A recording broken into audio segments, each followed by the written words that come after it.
There are so many interesting living composers. And I think it's very, very important to play these pieces, not only because we ought to shape the future of music, but there's so much to learn and so much new language, which is very, very, very diverse, and I think we're all about diversity. Now, Tendan is a really interesting composer. He grew up in China, was under Mao, was sent to work in the rice paddies because all educated people had to do real work so that they knew what it was like and get this life experience. What that did to Tendan was that he got in contact with the villagers and the peasants and learned all this traditional Chinese music, the songs and the instruments. These influences he carried over in his classical music. And he actually came to the United States, was very poor at the beginning, played like violin in the streets of New York. Super successful now, composes movies like Crouching Tiger, Hidden Dragon. Now this piece is for strings only,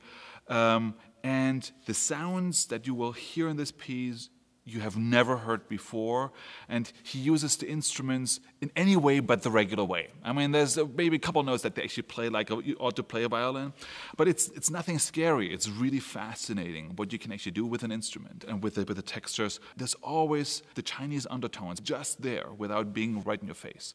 We have several really great guest artists this season. Ilya Kaler, a violinist, is one of them. He is the only person ever to have won all 3 major violin competitions in the world, the Tchaikovsky, Sibelius, and Paganini competition. To have someone like him play with the Stamford Symphony is a particular pleasure. And the Sibelius Violin Concerto is very special because it is a virtuoso showpiece, of course, it should be, but there's much more to it.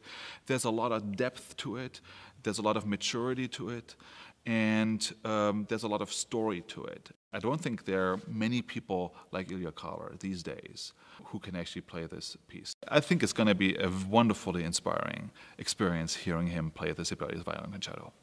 Tchaikovsky Symphony No. 4. Now, Tchaikovsky was always in trouble, and I think that is what inspired his music, and I think that's what makes his music inspiring to us. He considered this piece actually his best piece. For someone as self-critical as Tchaikovsky was, this means something. It was composed during the time of his only and disastrous marriage. He attempted suicide.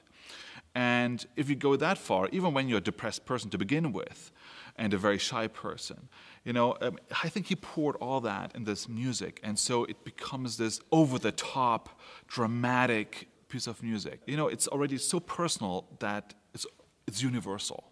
And I think that's what makes Tchaikovsky Tchaikovsky.